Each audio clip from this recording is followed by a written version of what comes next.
Hello again. Today I'm going to take a look at my favorite new feature in the new Photoshop update.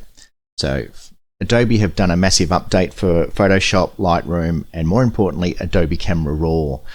Now this is the 2025 update. So if you're watching this in the future, then things may have changed, but as at October 2024, Adobe have just introduced their new update, their 2025 update. And there's a new feature which I find to be extremely useful, but it's hidden away. Okay, so I'm going to show you how to access this feature and show you how good it is. Okay, so it's a little bit of an improvement on the Denoise button. Okay, so in the previous version from Adobe Camera Raw, if we go down to our Detail tab, you've got this Denoise button. Okay, it does a really good job at denoising noisy images. So the example that I've got here is of a Milky Way. We've shot at ISO 3200 and it's a very noisy image. Okay, so what we used to do was go into this little window here and you just had to choose where you thought the denoise would be at its best. So as a general rule, I kind of stuck at 50 because that was the middle ground. And then once you hit Enhance, what it would do, it would start to analyze your image and then it spits out a brand new DNG file. So it actually creates a separate file, which is then called a DNG file. And that is your noise reduced or your denoised file. Okay, so it's not working on your original RAW file, it's creating a new file. Okay, so as you can see, we've now got two files. We've got our RAW file, which will be our original noisy image, and then it spits out a new file, which is our DNG file, which is our denoised image. Okay, so this new feature is by far and away my favorite new feature that I've come across so far, and to access it, it's actually hidden away in Photoshop at the moment. Okay, so this doesn't apply to Lightroom, so unfortunately Lightroom users don't have access to this yet. But knowing Adobe, they will introduce it into Lightroom eventually. So I think we just have to wait for that one. But as of now, what we need to do is go up to this cog in the top right hand corner. And if we click on that cog and then down here to Technology Previews. Okay, and it's going to say New AI Features and Settings Panel. Now, I don't really care too much for the AI features, but this Settings Panel is a game changer and it's going to make life a lot easier when it comes to denoising images. So we're going to tick that. So by default it's not ticked. Again, they may change this in the future, so just check that this is ticked and then press OK.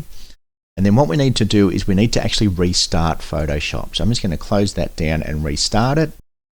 Okay, so now I've just restarted Photoshop, and if we go back into here, we'll see that there's our RAW file and there's our DNG file. So that's our noise reduced file there. Now with this update, if we just go back to our RAW file, I'm just going to reopen the RAW file. And now what we can do, we have these new details. So under the Detail tab, you've now got a denoise button. And again, it's still going to process the image, so it's going to take a little while to process the image, enhance it. But now it's going to give us some more options, which are much easier and far better than the previous version. Okay, so now that it's done its processing, what we can do, let's just zoom in on this image, and it's still at 50% because that's where we had it set before, but now it's basically a live view. So if we take that denoise all the way back to 0, okay, there's our original RAW file, and it's not creating a new DNG file, it's actually working on our RAW file.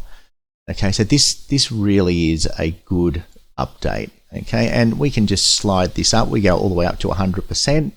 It'll take a second, and then we can see the denoise at 100%.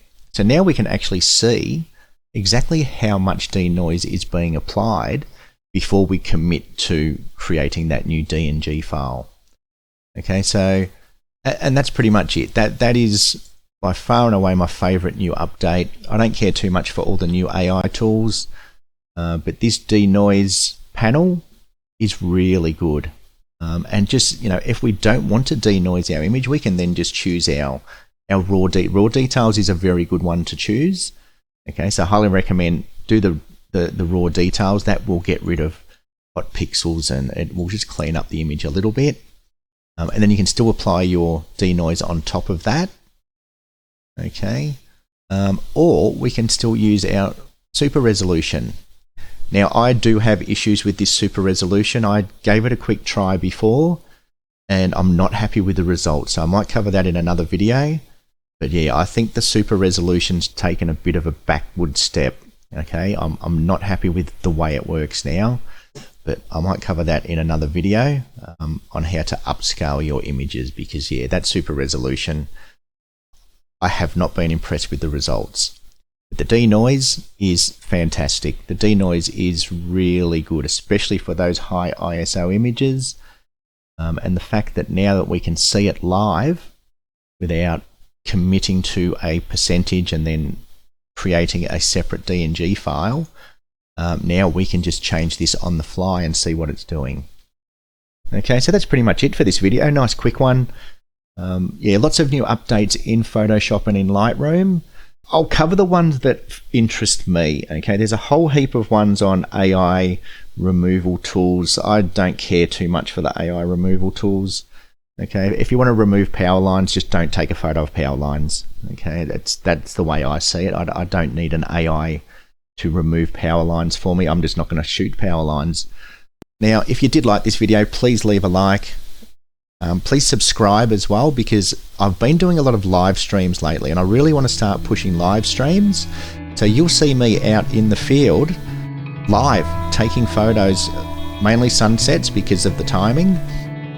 But yeah, I will run through everything from camera settings, composition, and working with the conditions that we've got. So that's probably the most important part, or the bit that I find the most interesting, is working with conditions. It's easy enough to say, you know, these are the settings that I've used for this shot, but you know, as lighting changes, whether we're shooting into the sun, away from the sun, all these little things change all the time. So for you to see it live, and then I explain in real time why I'm changing my settings to this, why I want a faster shutter speed, why I want a slower shutter speed, why I'm shooting away from the sun, all of that I will cover in the live streams.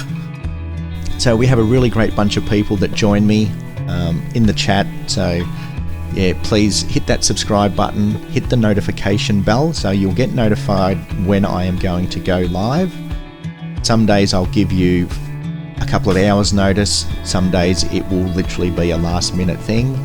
But yeah, the live streams, look, it's something different. There's not a lot of people on YouTube doing live streams. In fact, there's no one doing sunset live streams.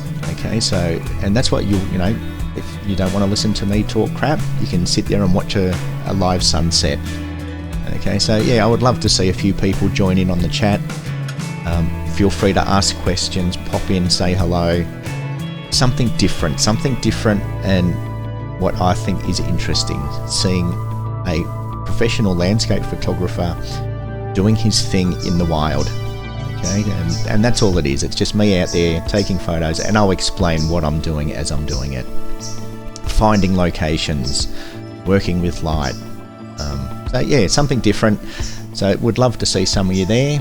Anyway, that's enough for this video, and I will catch you all again shortly.